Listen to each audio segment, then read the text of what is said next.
तो यार देखो इसमें क्या लिखा है, the word organic means pertaining to life. When comparatively little chemistry was known, people thought that substances like sugar, starch, protein, and acetic acid could be obtained only from living sources like plants and animals. पहले क्या होता था कि सबको लगता था कि organic का मतलब होता है pertaining to life, मतलब लाइफ से संबंधित।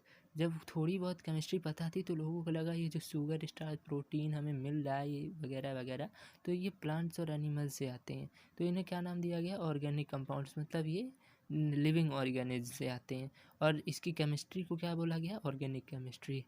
इसके अगेंस्ट जो कंपाउंड थे जैसे common salt, blue vitriol, nitrate, ये मिनरल से प्रोड्यूस होते थे, मतलब नॉन लिविंग सोर्स से प्रोड्यूस होते थे। तो इन्हें क्या कहा गया, इनऑर्गेनिक कंपाउंड्स, इनकी केमिस्ट्री को inorganic chemistry. Since these compounds were obtained straight from nature and there was no known method of preparing them in the laboratory, it was believed that they were products of some vital force of nature.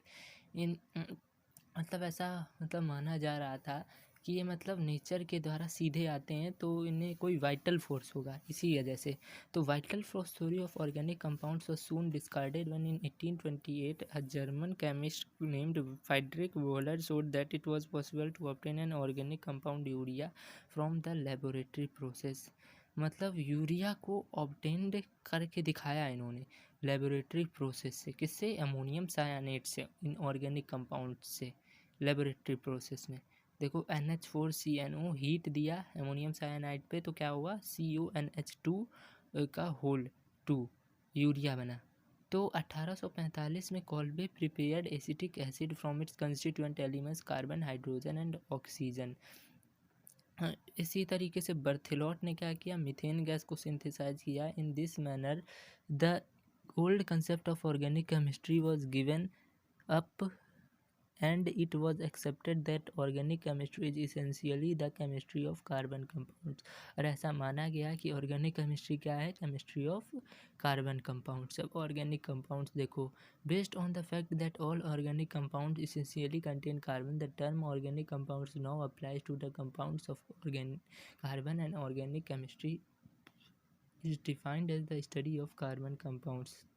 अब क्या कहा जाने लगा कि जो all organic compounds क्या करते हैं, कार्बन कंटेन करते हैं, तो ऑर्गेनिक नाम दिया जाने लगा हर कार्बन के एटम को। और ऑर्गेनिक केमिस्ट्री क्या होती है, स्टडी ऑफ कार्बन कंपाउंड्स।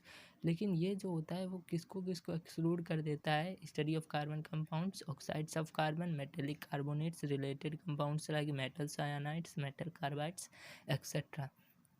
अब सोर्स ऑफ ऑर्गेनिक कंपाउंड्स देखो किस कौन कौन से सोर्स हैं, कहाँ से आती है, ये प्लांट से आती है, जैसे शुगर, स्टार्च, सेल्यूलोज हो गए, as well as several drugs are obtained from plants. Animals से आती है urea, proteins, fats etcetera obtained from animals. देखते ही होगे यूरिया भी आती है, प्रोटीन भी, फैट भी।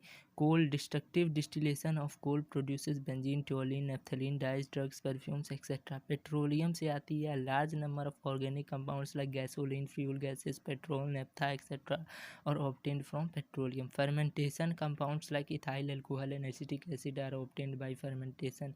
इसके अलावा वुड से आती है methyl alcohol, acetone etcetera obtained by destructive distillation of wood। synthetic method से आती है most organic compounds are synthesized in the laboratory। अब देखो ऑर्गेनिक कंपाउंड और इनऑर्गेनिक कंपाउंड्स में कंपैरिजन। प्रेजेंस ऑफ कार्बन के आधार पे देखें तो carbon is necessary element in every organic compound, carbon is not an essential element in inorganic compounds.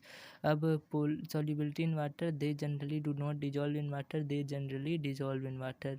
फिर देखें solubility in the organic solvent, they dissolve in the organic solvents like alcohol, benzene and chloroform. All inorganic compounds do not dissolve in organic solvents.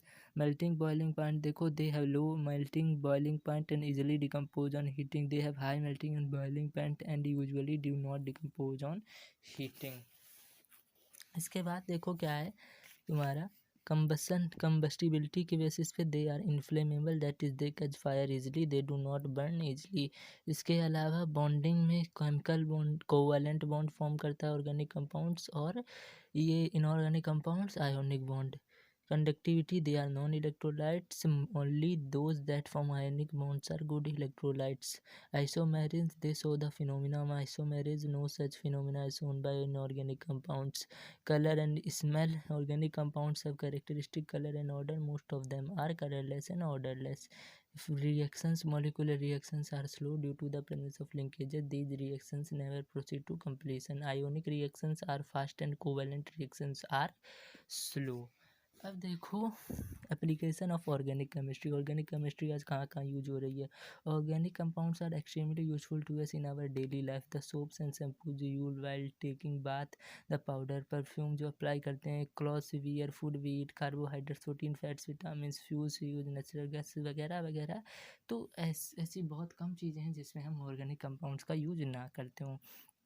अब देखो unique nature of carbon atom. Carbon shows unique properties like tetravalency and catenation which are discussed below.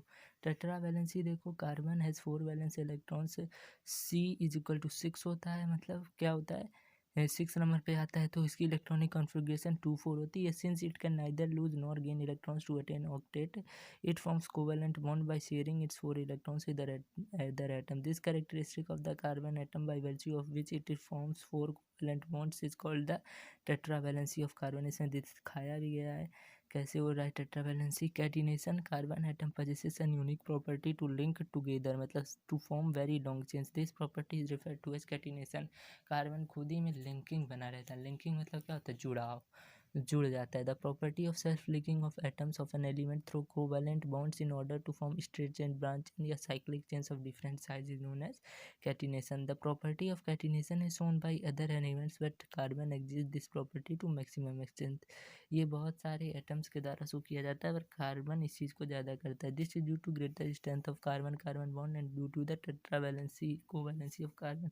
In this process of catenation, carbon atom form straight branch and cyclic chains of atom and can involve single, double or triple covalent bond. Formation of straight branched and cyclic chains of carbon atom देखो कैसी होती है. The combination of carbon atoms with another gives rise to straight और branched और cyclic chains. अब देखो ये straight chain है, सीधी सीधी. पहले वाले में branched chain है, देखो 3 ऊपर और दूसरे नंबर पे नीचे है कार्बन, तो ये ब्रांच्ड हो गई. फिर इसके बाद साइक्लिक और क्लोज्ड चेन, ये दोनों बने हैं. देखो पहला प्रोपेन हो जाएगा, दूसरा हो जाएगा तुम्हारा हेक्सेन. तो ये सब 11th में चीज़ें पढ़ोगे, अभी तो थोड़ी थोड़ी इंट्रोडक्शन ही होगी तुम्हारी इसमें. The carbon chain can be very long. Organic molecules containing as many as 70 carbon atoms joined together one after the other are known to exist.